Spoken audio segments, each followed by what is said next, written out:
Hey guys, Roger5 here with episode number 23 of the EAFC 24 career mode. We are kicking today's episode off with a nice little trip to St James's Park. We're going up north, going to a stadium against a team that they've been a bit of trouble for us these past, last year. We've only done one season. Last year they were a bit of trouble for us. Both times we played them, they did score quite a few goals against us. This time though, we're a changed team, we're top of the league, we're playing fancy football. But, there's still a challenge. Obviously in the previous episode, we lost our first game in 9 with the loss to Manchester United. Going to try and reclaim that winning streak. We're going to have to do so if we want to win the league, if we want to qualify for Champions League football. We're going to have to do our best in these types of games. 50 minutes into the game, Kudus, player of the season so far. He has come back from the injury like it's nothing. Like it was a bruise. He's just come back into the team brilliantly. 1-0 to West Ham. But Newcastle, they're no joke. Proper good team. They've signed some good players as well. Politano being one of them. He finds Alexander Isak not tight enough on the Swede, and he puts the ball into the back of the net. 1-1. We're in front for 8 minutes, if that. Really disappointing there from ourselves. But Wan-Bissaka, lovely bit of play here into Jared Bowen. Holds off Emerson, our former player, really nicely. Cuts back inside to his stronger left foot. Dinks it in. Tammy on the volley. Didn't quite work out the way he had planned, but we're still pressing really nicely here. You can see how tired they are from pressing us. We win back the ball off Botman, and a cheeky little chip from Tammy Abraham. 71st minute. 20 minutes after we initially took the lead, we do it again. Big Tammy putting us in front. Hopefully staying in front. A lovely little save there from Georgie. Just calms the game down. Takes it back into our control. Don't let Newcastle hold possession. But Jared Bowen trying to get past his man. Maybe tried a bit too much. And he lost the possession to Harvey Barnes. We just nicked him there with a tackle. Going to be a free kick. But they decide to play on and take the advantage back to him. They're just slowing it down now. Similar to what we tried to do with Georgie. They're doing it. And they find Harvey Barnes. Wan-Bissaka's not tight enough. Whipped to the back post. Maybe Kyle Walker-Peters should have done better, but Ademola Lookman with a lovely flying bicycle kick makes it 2-2. And just look at this. Bang. That's a Zlatan-esque goal right there. But 2-2 is going to be the final score after what was a fairly fought competition. I think is a fair result between the two teams. No one really stood out between us, and going to St James's against a nice Newcastle team, getting the point, I'll take it.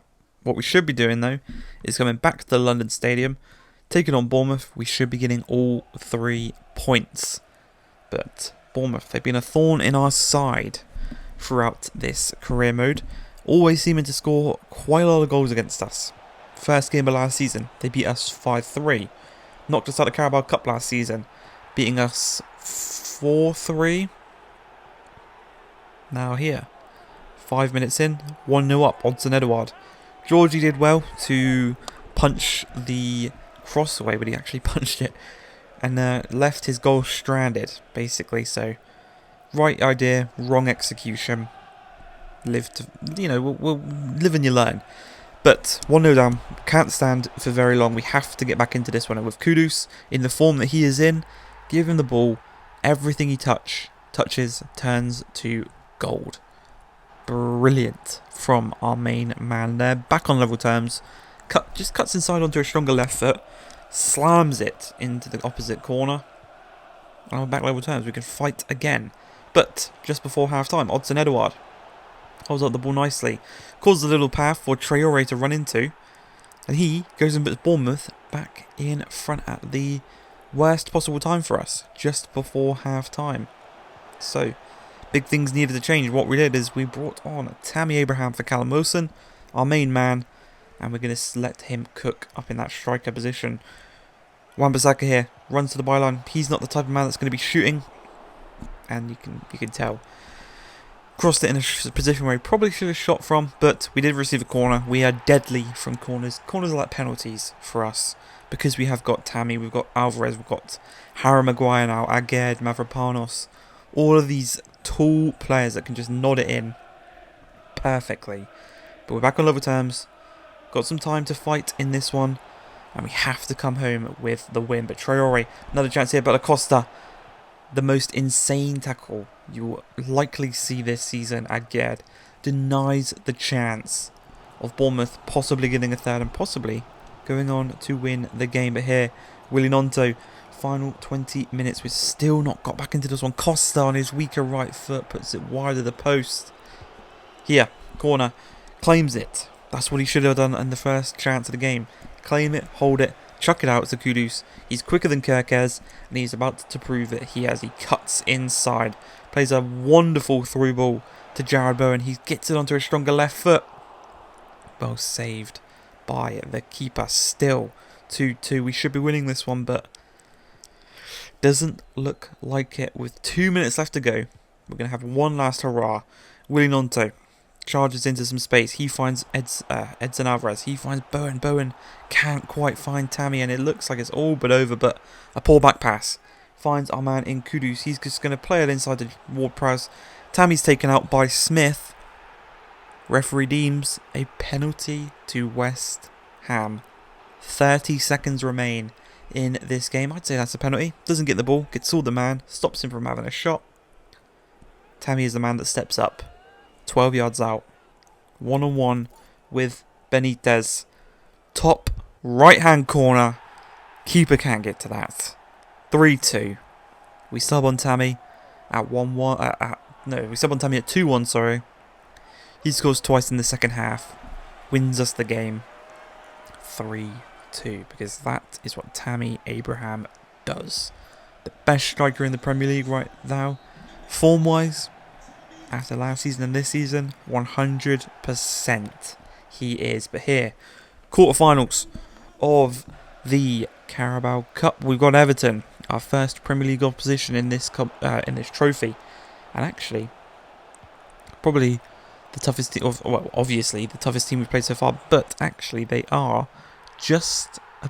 I think they're just above, or they've just slipped inside the relegation zone. So, even though they are a Premier League team, they're not in the best of form this season, and we can definitely take advantage of that to potentially get to our first semi-finals in, obviously, a domestic trophy. We got to the semi-finals in the Europa League, didn't end up too well, but here, I think something different is brewing, because Cameron Archer, he is the Carabao Cup king.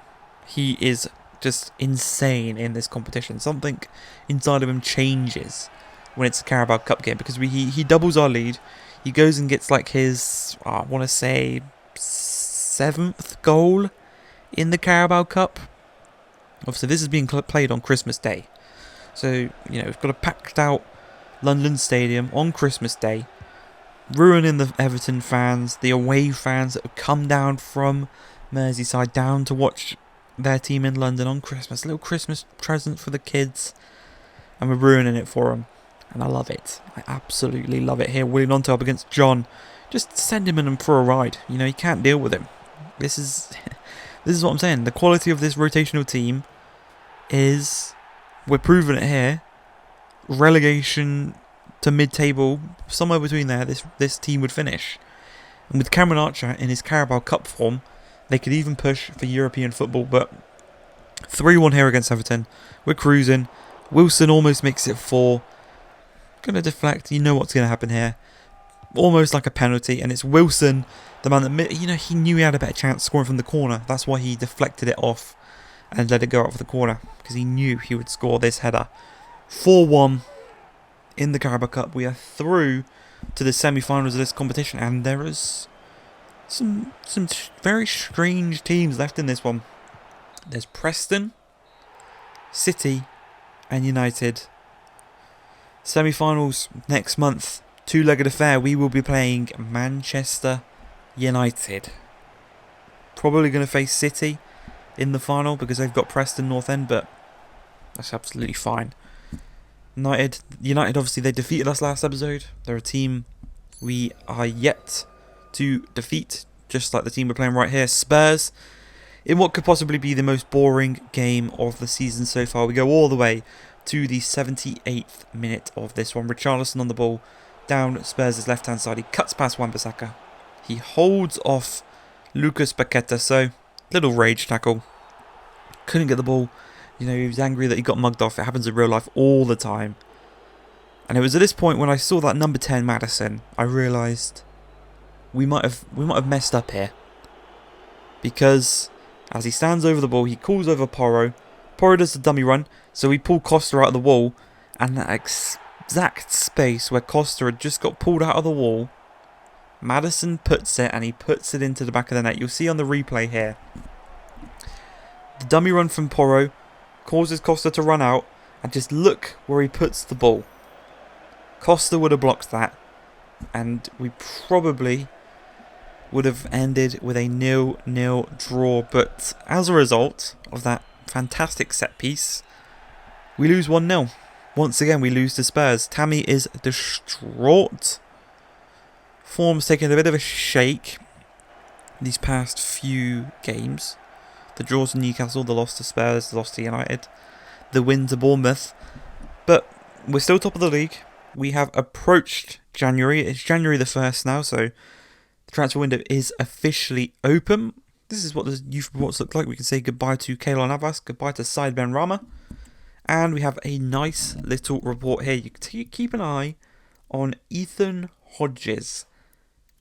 58 to 78, a value of 3.2 million, 17 years old. He's a winger, and he is a very talented young player. 68 overall already. Let's get that shooting up. He's already got good dribbling. He's already got decent enough pace. Let's just get that shooting up, and we will be absolutely fine.